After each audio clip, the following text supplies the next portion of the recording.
क्या जेनजी के प्रभाव में बांग्लादेश में 2009 के बाद पहली बार निष्पक्ष चुनाव होने जा रहा है? हेलो एवरीवन, आज की वीडियो में इसी पे बात करेंगे, जिसमें ये जो चुनाव होने जा रहा है बांग्लादेश में फिर से, ये इस चुनाव को जेड जो जेनजी इंस्पायर्ड चुनाव बोला गया, जेनजी इंस्पायर्ड इलेक्शन। जो इसका मानना है कि इसमें जेनजी जो है उसका काफ़ी ज़्यादा रोल है, और ये चुनाव जो है पहली बार निष्पक्ष भी होने जा रहा है। और साथ ही जो है इसमें जो सत्ता जो आने वाले हैं, आगामी सत्ता, उसका क्या प्रभाव हमारे इंडिया पे पड़ सकता है, इन सारी बातों को इस वीडियो में कवर करेंगे।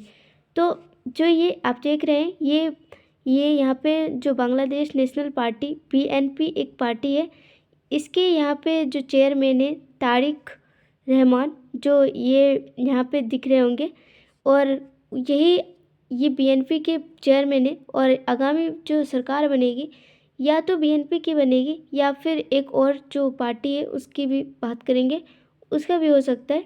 तो देखते हैं कि जो ये रिपोर्ट्स आई है जिसमें बताया गया है कि बांग्लादेश 12 फरवरी 2026 को अपना प्रतिस्पर्धी जो चुनाव होने जा रहा है, और इसे दुनिया का पहला जो है जेनजी चुनाव प्रेरित चुनाव भी माना जा रहा है। और ये जो है अभी वहाँ बांग्लादेश में अभी चुनाव प्रचार चल रहे हैं, जो 12 तारीख को ये चुनाव आयोजित किए जाएंगे। तो अब जो है क्या राजनीतिक बदलाव और पृष्ठभूमि क्या है, तो पिछले कई सालों से जो है पृष्ठभूमि जो संपूर्ण जो चुनावों में विपक्ष का आवाज़ काफ़ी कम दिखाई पड़ता था। ये पहली बार हो रहा है जब दोनों पक्ष का जो बांग्लादेश में बराबर प्रभाव देखने को मिल रही है। इससे पहले भी बात करें तो जो जब शेख हसीना की सरकार थी या फिर किसी और की सरकार थी, तो विपक्ष को जो है काफ़ी कम मौका देखा जाता था। तो विपक्ष को काफ़ी दबा के रखा जाता था, और इस तरह की मतलब फ्री एंड फेयर इलेक्शंस नहीं हुआ करते थे। और ये फर्स्ट टाइम है जब हो रहा है ये इलेक्शन। और या तो चुनावों को बायकॉट करते थे या बड़े नेताओं गिरफ्तार कर दिया जाता था। मतलब या तो विपक्षी जो है वो चुनाव का बायकॉट कर देते थे, या फिर जो बड़े नेताओं हुआ करते थे, अगर वो इस तरह की गतिविधियां देखते थे तो सीधे जेल में डाल दिया जाता था।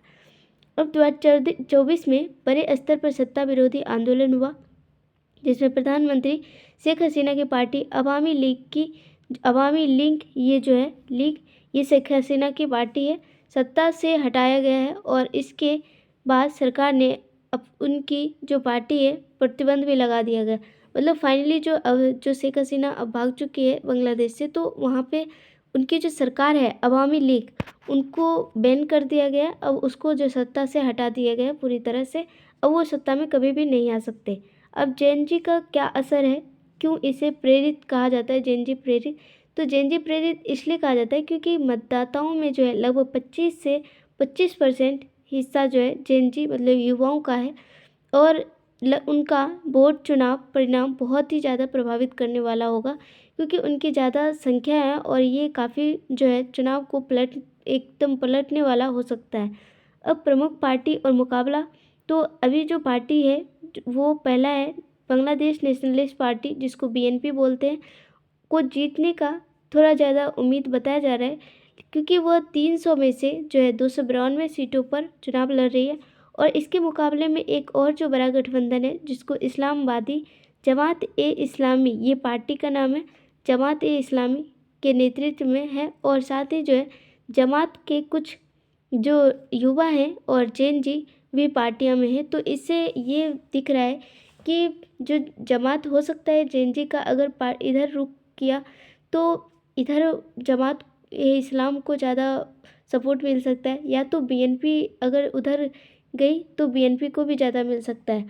अब यहाँ पे सिर्फ जेनजी का तो प्रभाव होगा ही, और बाकी जो रेस्ट लोग हैं, जो और भी बहुत सारे लोग हैं, उनका भी प्रभाव देखने को मिल सकता है।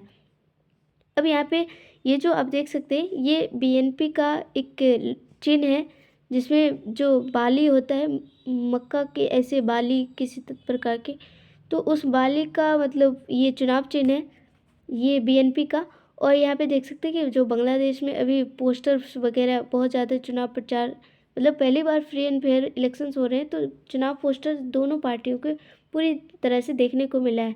राजनीतिक प्रभाव और क्षेत्रीय राजनीतिक में तो चुनाव परिणाम न केवल जो बांग्लादेश में स्थिरता को प्रभावित करेगा, बल्कि जो है चीन और भारत के जो संबंध है और जो बांग्लादेश के साथ जो भी संबंध है और जो भूमिकाएं हैं उस पर भी काफ़ी असर पड़ेगा, क्योंकि दोनों देशों की जो राजनीतिक भूमिका बदल सकती है। जो भी सत्ता आएगा उन सब का इफेक्ट भारत और चीन पे पड़ने वाला है।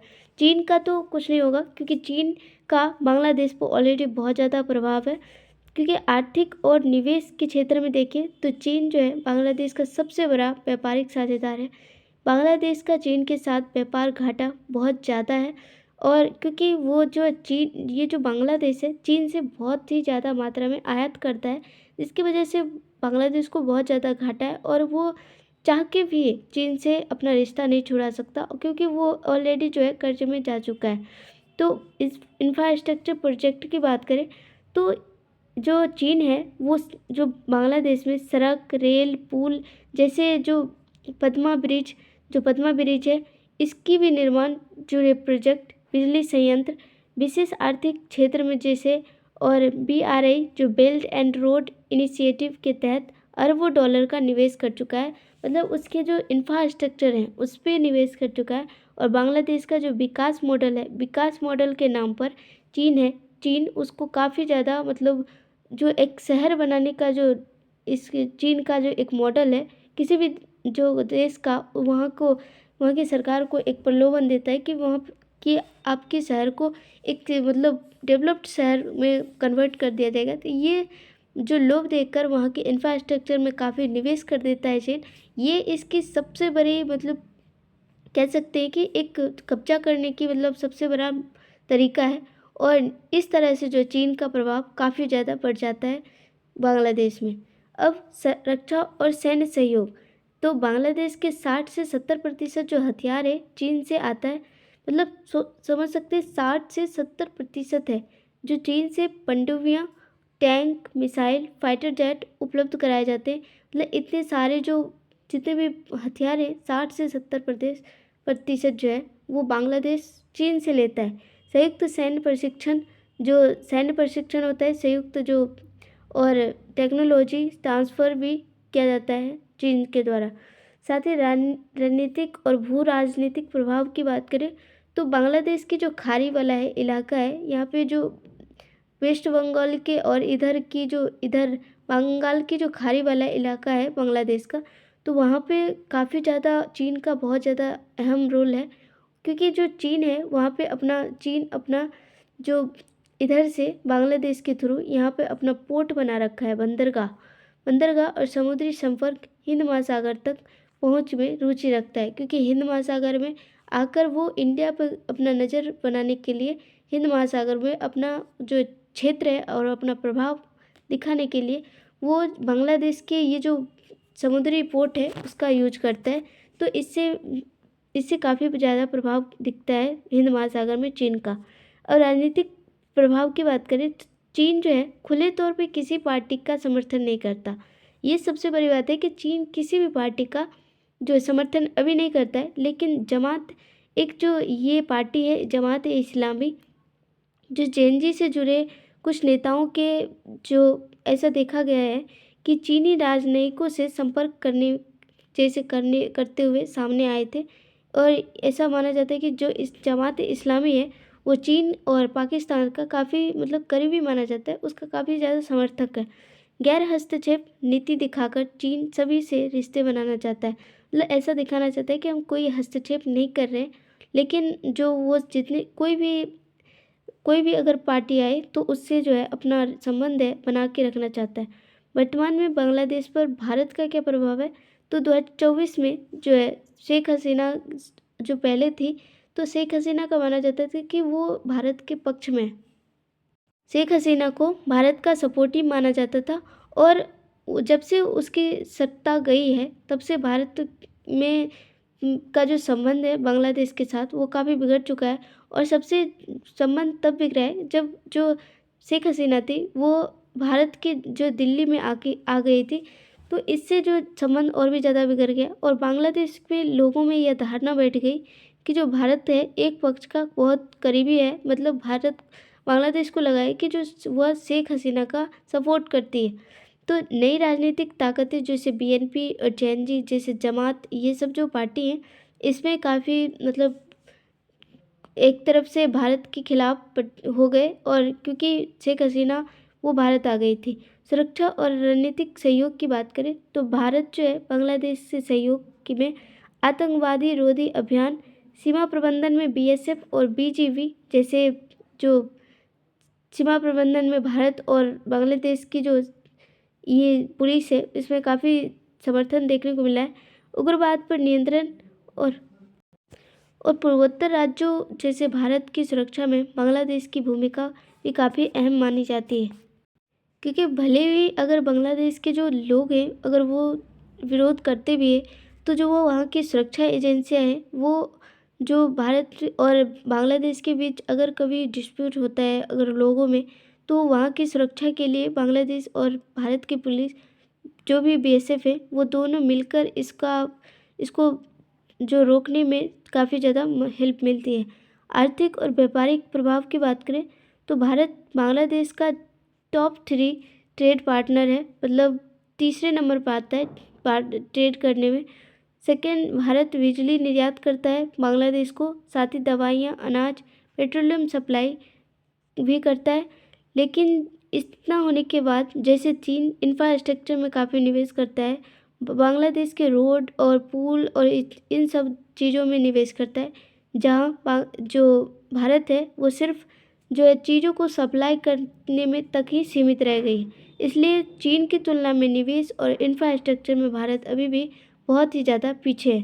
सांस्कृतिक और सामाजिक प्रभाव की बात करें तो बांग्लादेश जो है पहले जो इंडिया का ही पार्ट हुआ करता था, तो जब पाकिस्तान अलग हुआ तो वो पाकिस्तान के साथ चला गया। बाद में जब 1971 में जो बांग्लादेश है वो पाकिस्तान से अलग हो गया, उसके बाद से तो इस तरह से देख सकते हैं कि हमारी इतिहास रही जो बांग्लादेश और पाकिस्तान, इन तीनों देशों की, भारत की सभी की इतिहास एक थी। तो इस वजह से हमारी भाषा जो बांग्ला है, बांग्ला भाषा वो वहाँ भी बोली जाती है।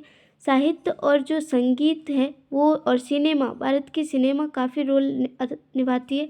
साथ ही टैगोर, रविन्द्रनाथ टैगोर की जो कहानी है वहाँ भी पढ़ी जाती है, वहाँ भी उनको काफ़ी ज़्यादा महत्व दिया जाता है। साझा इतिहास है जो हमारे 1947 से पहले की दोनों की इतिहास सेम है। इलाज और शिक्षा के लिए बांग्लादेशी नागरिक भारत आते हैं और बांग्लादेश, तो इस तरह से भारत और बांग्लादेश का संबंध बहुत पहले से है।